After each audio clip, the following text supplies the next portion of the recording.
Select Committee used its parliamentary privilege to publish the report.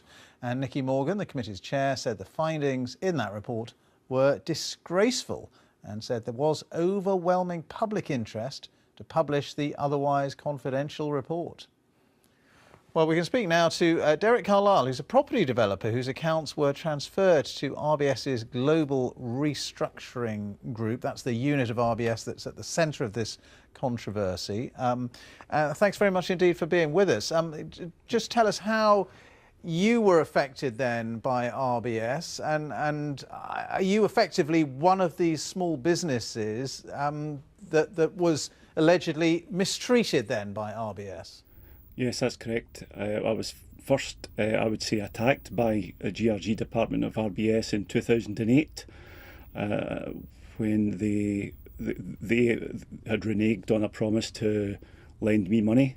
And in August 2008, when I wasn't in financial difficulty but the bank were, they asked me for money, some funds that I had, and really said to me that if I didn't give them money by close of business, then I should give them money by close of business that on a particular day, or else. And that was through my lawyer. When I asked my lawyer to find out or else what, he came back with a response from them that or else chaos will ensue. And that was in August 2008, and I didn't give them the money, and it would be fair to say chaos did ensue. In what sense did chaos then ensue? Well, they took everything that was in any of my bank accounts. They closed my bank accounts. They took my business. They took my home, any assets and property I had. At the time, I had assets of around £8 million.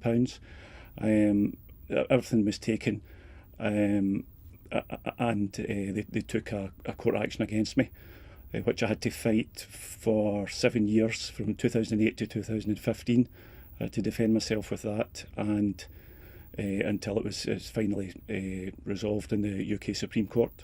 Because the allegation is really that the Royal Bank of Scotland and this Global Restructuring Group of Royal Bank of Scotland intentionally pushed small businesses towards failure in the hope of picking up their assets on the cheap, really. And now was your business part of that, would you say? Well, at the time, that wasn't clear to me. I was quite surprised because obviously it was 2008 and it was just before the financial crisis really hit, and before RBS admitted it publicly that they were in trouble, because that wasn't until October 2008.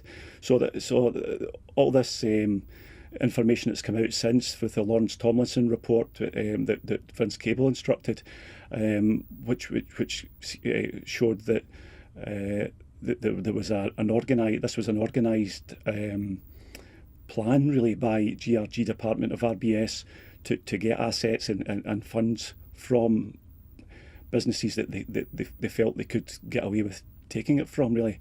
That wasn't clear at the time, but it's become clear since. So certainly they wanted my money, and assets-wise, they took the assets. So whether I was part of a grand scheme at a very early part of it or not, I certainly fall into that category.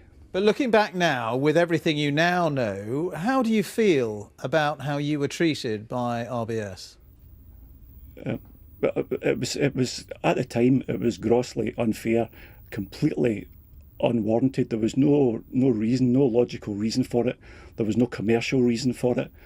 All it did was it was destructive of the business, destructive personally for myself as well as for the tens of thousands of other businesses, not even people, tens of thousands of businesses that have also been affected.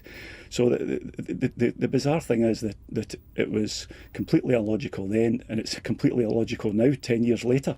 There is just no sensible reason other than it's to the benefit of RBS. OK, well, good of you to talk to us. That's Derek Carlyle there, a property developer whose accounts were transferred to RBS's Global Restructuring Group.